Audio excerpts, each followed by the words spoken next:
Θες να πεις κάτι τελευταίο στην κάμερα Πανόπουλε τώρα που γυρνάει? Ναι, γιατί τόσο καιρό δεν μου το δίνατε. 1, 2, 3. Πάμε για γύρισμα. Καλώς ήρθες σε άλλο ένα 2 κοκτέιλ σε 2 λεπτά και αυτή τη φορά έχουμε εδώ τον μαθητή μας, αφού είναι Student Edition, τον Σπύρο, τον Πανόπουλο! Ο Σπύρος είναι bar manager και bartender στο Amigos και επίσης μπορείτε να τον θυμάστε από τις χορευτικές του φοβερές κάνοντας στο Athens Bar, στο trailer, το La La Land. Αποθεώθηκες, δεν έχεις παράπονο? Κανένα πρόβλημα. Μιχάλη, σε ευχαριστώ πάρα πολύ που με καλέσες σήμερα εδώ πέρα. Και πρέπει να πω ότι από εδώ ξεκίνησα τα πρώτα μου βήματα στον bartender. Και τώρα μπορούμε να πάμε στο κοκτέιλ της ημέρας. Και επειδή όπως βλέπετε υπάρχει αγάπη, σήμερα προτείνω να κάνουμε κάτι ζεστό. Να κάνουμε ένα hot butter rum. Δεν υπάρχει αγάπη. Το hot butter rum λοιπόν, Σπύρο, είναι ένα ζεστό κοκτέιλ. Έλα, μην. Ναι, ναι. Και επίσης το hot butter rum γίνεται ανάρπαστο την εορταστική περίοδο. Τότε το φτιάχνουμε όλοι οι bartenders.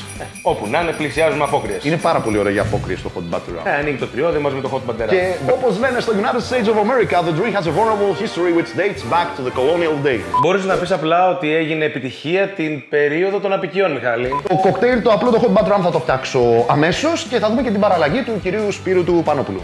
Το ποτήρι που θα χρησιμοποιήσουμε είναι ένα footed mug ή hot toddy. Πάντα θέλω να προθερμαίνω το ποτήρι μας για να μην χάνει θερμότητα το τελικό μας προϊόν.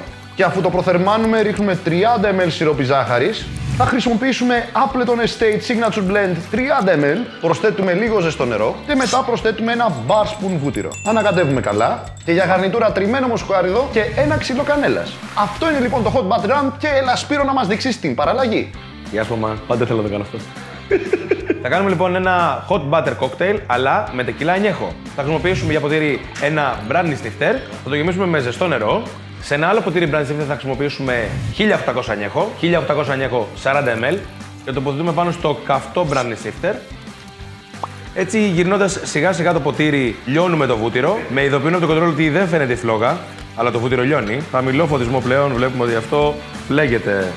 Αδειάζουμε λοιπόν το ποτήρι με το ζεστό νερό και γυρνάμε τη ζεστή τεκίλα με το βούτυρο. Προσθέτουμε 10 ml σιρόπι αγάπης και 10 ml αμαρόντι αγκοστούρα. Ανακατεύουμε όλα τα υλικά μαζί και κλείνουμε με λίγο ξύσμα κανέλας. Είναι για ισορροπία. Την τρίβουμε την κανέλα. Τρίβουμε ελαφρώς κανέλα που είναι αφροδισιακή για τις κρύες νύχτες του χειμώνα.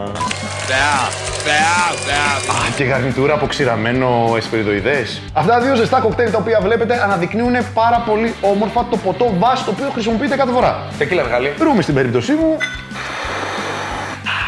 Αυτά λοιπόν, γράψτε τα σχόλιά σας, εντυπώσεις σας και αν σας τα συγκεκριμένα κοκτέιλ. Αν θέλετε κάποιον άλλο μαθητή από την μπάρα, κάντε μην να δείτε εδώ να κάνει το Superstar δίπλα μας. Κάντε και ένα σχόλιο, κάντε και ένα tag από κάτω. Και subscribe. Κάντε και subscribe στο κανάλι μας. Και μέχρι την επόμενη φορά. Και το επόμενο 2 κοκτέιλ σε 2 λεπτά. Τώρα τι edition θα είναι, δεν μας νοιάζει, δεν μας αφορά. Δουλειά να γίνεται. Γεια σας.